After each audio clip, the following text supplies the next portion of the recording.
প্রিয় দর্শক, আজ শোনাবো ইউরোপের সবচেয়ে ছোট্ট একটি দেশের ইতিহাস, যেটির নাম অনেকেই জানেন না। বিস্তারিত জানতে সাথেই থাকুন। ইউরোপের ছোট্ট একটি দেশ, নাম তার লিechtenstein। ইউরোপের সবচেয়ে ছোট দেশগুলোর একটি, যা সুইজারল্যান্ড এবং অস্ট্রিয়ার মধ্যে অবস্থিত। এর আয়তন প্রায় 160 বর্গ কিলোমিটার এবং জনসংখ্যা মাত্র 38,000। এটি সুইজারল্যান্ড এবং অস্ট্রিয়ার সংস্কৃতিতে মিশ্রণে গড়ে উঠেছে, কিন্তু এই দেশের নিজস্ব পরিচয় রক্ষা করার জন্য কঠোর নিয়মাবলী রয়েছে, যেমন নাগরিকত্বের সীমাবদ্ধতা।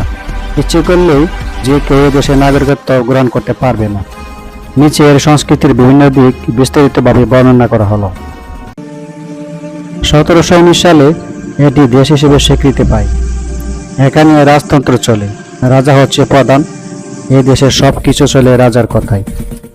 জার্মান ভাষা ব্যবহার করা হয় এখানে বেশিরভাগ, তবে অফিসিয়াল ভাষা রয়েছে ইংরেজি।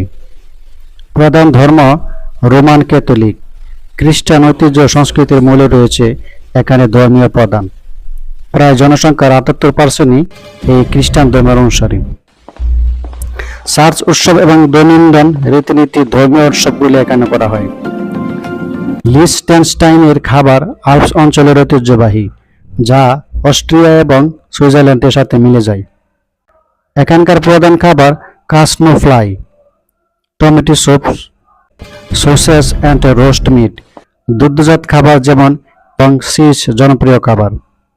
লিechtenstein-এর পানীয় খাবারের মধ্যে প্রধান হচ্ছে ওয়াইন এবং বিয়ার। গ্রীষ্মে ফলের জুস এবং শীতে গরম ওয়াইন। ওই দেশের জাতীয় দিবস হচ্ছে 15ই আগস্ট। রাজ পরিবারের জন্মদিন 15ই আগস্টে। ওই দিন আতশবাজি, সঙ্গীত এবং প্যারেডের মাধ্যমে পালন করা হয় রাজ পরিবারের জন্মদিন।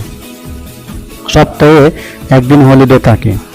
হোলি সপ্তাহে সাধারণত তারা ঘোড়া দৌড় এবং ঐতিহ্যবাহী বিভিন্ন খেলা খেলে থাকে। লোকসঙ্গীত এবং নাচ আল্পস ঐতিহ্যের অংশ।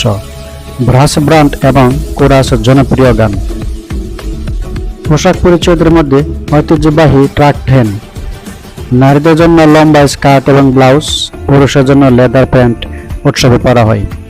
দৈনন্দিনে পশ্চিমা পোশাকে পরা হয়।